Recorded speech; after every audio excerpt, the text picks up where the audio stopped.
Good evening. A 3-mile-long cloud of poisonous gas hung over villages in Cheshire for much of the day after a major leak at a chemical plant. Fire crews were called to the Brunner Mons site at Northwich to disperse the fumes. The incident began when hydrochloric acid leaked from a 200-ton tank. Stuart Flinders reports.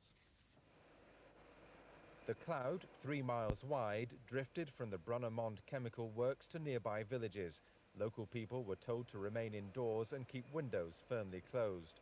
But they were reassured that the worst effects of breathing the gas were likely to be irritation to the eyes and throat. The emergency centred on this tank, T305, which contained nearly 100 tons of hydrochloric acid. The immediate area was evacuated. But it was only 5 hours later, with the tank virtually empty, that the alert was over. The health and safety executive will be working with the company to find out what went wrong.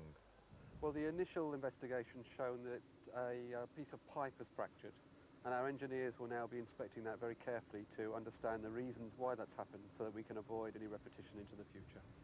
There are no reports of casualties. The flying instructor killed when his plane crashed on the border of Cheshire and Staffordshire is tonight being praised by eyewitnesses. Residents in the village of Mowcop say the pilot fought to avoid hitting their parish church and nearby houses before his aircraft plunged into a hillside, killing both him and his pupil. Liam O'Donoghue reports.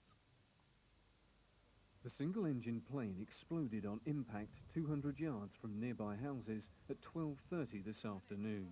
I'm sure that the guy tried to put it down where he possibly could for safety, because he'd just missed a church and a row of bungalows and everything, and he'd gone exactly for the field, you know. It's believed one of the bodies was pulled from the wreckage by a man who'd been out walking his dog.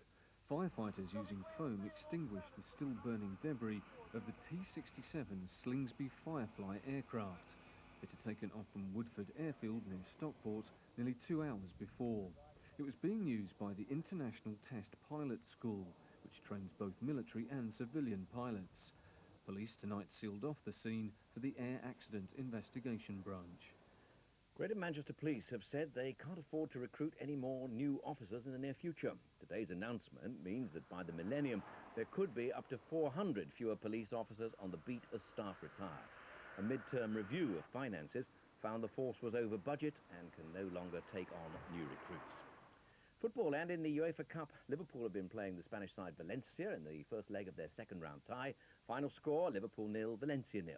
Meanwhile, in the Nationwide League Division 1... Pounds on a bed. 24